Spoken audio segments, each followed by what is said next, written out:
Oi gente, meu nome é Gabriela Salazar, sou aluna do segundo ano do Colégio Embraer Charles Vanderlei e eu estarei dando uma curta aula sobre doenças virais. Essas que podem ser transmitidas por transfusão sanguínea, contato sexual, água e alimentos contaminados, vias aéreas, fluidos corporais, substâncias contaminadas e da gravidez e da mãe do bebê. Bom, iniciando, preciso explicar que o vírus ele é um ser que pode ter dois tipos de material genético diferente. Pode ter o com DNA e os com RNA. E como exemplo, as doenças causadas por DNA vírus podem ser catapora, herpes, mononucleose, varíola, papiloma, que no caso seria o vírus da HIV, e a hepatite B. Já no RNA vírus pode ser a doenças AIDS, que é o causado pelo vírus HIV, febre amarela, dengue, cachumba, gripe, a poliomielite, a raiva, sarampo, rubéola, hepatite A, hepatite C e, no caso, a Covid-19 que a gente experienciou nesses últimos anos. Vou começar falando da dengue e da febre amarela, que são duas doenças RNA vírus e arbovirose, ou seja, transmitidas por artrópodes, nesse caso o mosquito Aedes aegypti, que é o vetor dessas duas doenças. A febre amarela pode causar lesões do fígado, dor no estômago, febre, vômitos e, em casos sérios, pode levar à morte por problemas cardíacos ou renais. Já na dengue, a gente pode dizer que tem dois estágios da doença. O primeiro, que vai provocar febre alta, dores do corpo e nas articulações, inflamação na garganta e hemorragias no nariz e na boca.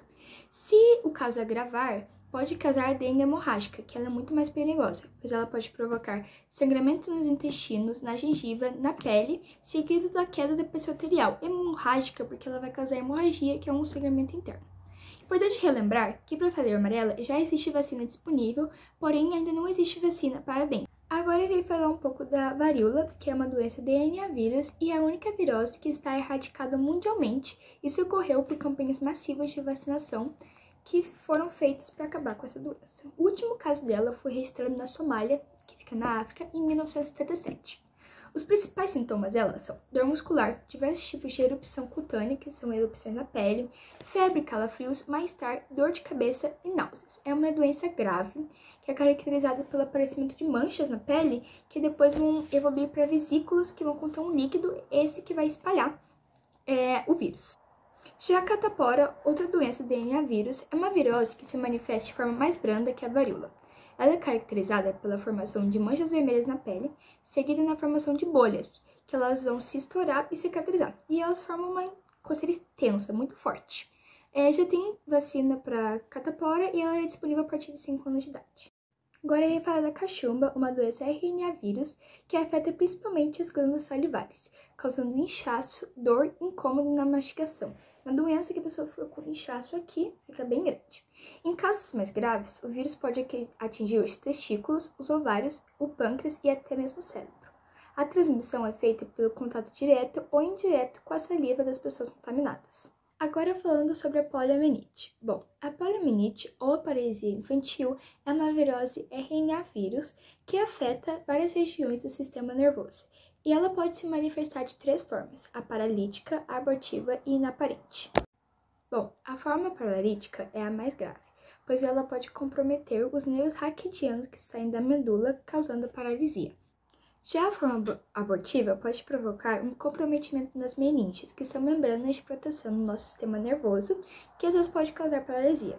Já a forma inaparente, que é responsável de 90 a 95% dos casos, às vezes ela nem é identificada, pois apenas se observa sintomas como febre, dores no corpo e mal-estar. A poliomielite é uma doença que contém uma medida profilática, que é a vacina, e é fortemente incentivada pelos governos de saúde aqui do Brasil. Irei comentar agora sobre a hepatite, que pode ser causada tanto por DNA vírus ou RNA vírus, dependendo de qual tipo é dela. A hepatite afeta principalmente o fígado, causando uma destruição nas células hepáticas. E há 3 tipos de hepatite. A do tipo A, provocadora de cabeças, náuseas, vômitos, pele amarela. A hepatite B pode se tornar crônica e levar à falência do fígado. A do tipo C é a mais difícil e rara de ser tratada, podendo provocar a cirrose e o câncer de fígado. O modo de transmissão dessas doenças também são diferentes. O tipo A pode ser transmitido a partir de águas e alimentos contaminados com o vírus por fezes das pessoas contaminadas. Já o tipo B por contato sexual, seringas e agulhas contaminadas, transfusões de sangue ou da mãe para o filho durante a gestação, durante o parto. E o tipo C, transfusão de sangue e seringas contaminadas. Agora eu irei falar da hidrofobia ou raiva, outra doença cometida pelo RNA vírus. Hidrofobia porque hidro, água, fobia, medo, e porque essa doença é caracterizada pela dificuldade de ingerir líquidos e alimentos devido a espasmos do músculo de deglutição. Bom, a raiva ela pode acometer tanto humanos, tanto animais. Os animais com hidrofobia apresentam reações adversas e raivosas, por isso esse nome raiva. Bom, todos os cães e gatos que devem ser vacinados contra a raiva como uma forma de prevenção da doença. E se uma pessoa for mordida por um cão ou um gato que possui raiva, ela deve procurar posto de saúde e tomar o soro antirrábico, que é um soro que vai possuir anticorpos contra a doença raiva. Os morcegos também podem transmitir essa doença. E todos os seres humanos acometidos pela raiva que não fizeram tratamento vacinal ou serológico morrem. Até o morrimento só foram catalogados 3 casos raríssimos de pessoas que não tiveram esses tratamentos e sobreviveram à infecção viral. A raiva ela pode ser transmitida pela mordedura, ou seja, mordida, arranhão ou lambedura de qualquer tipo de morcego contaminado e outros animais. Agora irei falar do sarampo e da rubéola, ambas doenças muito parecidas e que se confundem, pois provocam formações eruptivas na forma de manchas avermelhadas, arredondadas ou em forma de pontos. Esqueci de falar que elas também são RNA vírus. Nos casos da rubéola, as manchas são mais claras e mais distanciadas do que no sarampo. Ela é uma doença particularmente perigosa, pois acomete mulheres grávidas e pode provocar malformação congênitas ou até a morte do feto. A profilaxia, ou seja, a medida de prevenção, é feita por meio da vacinação, exceto em mulheres grávidas. Já o sarampo apresenta-se em forma de manchas vermelhas escuras na pele e manchas claras na boca, chamadas manchas de Koplik. Koplik, esse nome é meio estranho. Ela ocorre também inflamação nos olhos, conjuntivite e a sensibilidade à luz, chamada de fotofobia. A transmissão da rubéola, tanto do sarampo, é feita a partir da contaminação da secreção do nariz ou da garganta, direta ou indiretamente. Agora falando do papiloma ou condiloma acumulado, é uma infecção sexual transmitível, uma IST, causada por um DNA vírus chamado HPV, que é o papilomavírus. Bom, o HPV infecta as células dos órgãos genitais, causando lesões em forma de verrugas, que às vezes são tão pequenas que é difícil a visualização. Adquire-se o vírus por contato sexual, vaginal, anal ou oral. O vírus do HPV pode levar ao câncer no colo do útero, na vulva e mais raramente no pênis e no ânus. Não há tratamento para o condiloma, no entanto, as verrugas elas podem ser removidas cirurgicamente. A profilaxia, ou seja, a medida preventiva, é feita evitando o contato sexual com pessoas portadoras do vírus e com o uso de preservativos.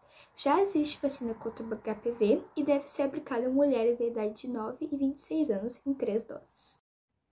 Por último, mas talvez mais importante, falarei do AIDS, que é a síndrome da imunodeficiência adquirida, causada pelo vírus HIV.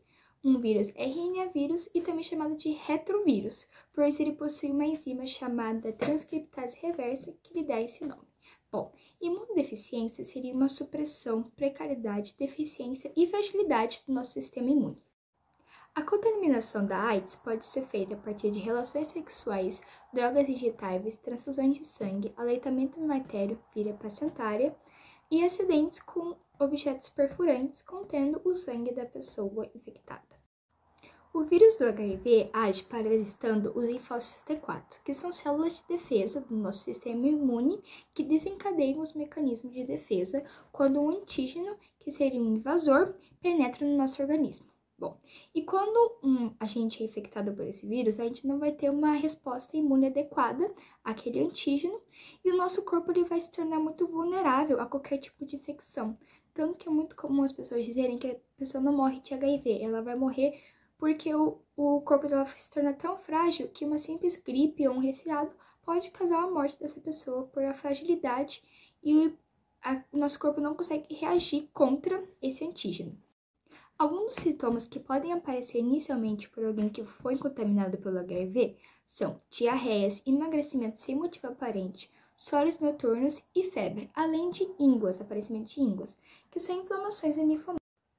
Bom, e como não existem ainda vacinas certificadas e disponíveis contra o HIV, a melhor estratégia para não obter essa doença é a prevenção. no caso de relações sexuais, o uso de preservativos. E bom, gente, esse foi o vídeo. Encerrando por aqui, eu tentei explicar de maneira mais curta e rápida as principais doenças, né, as principais viroses. E foi isso, acompanhe os outros vídeos do Voe Alto. Tchau, tchau!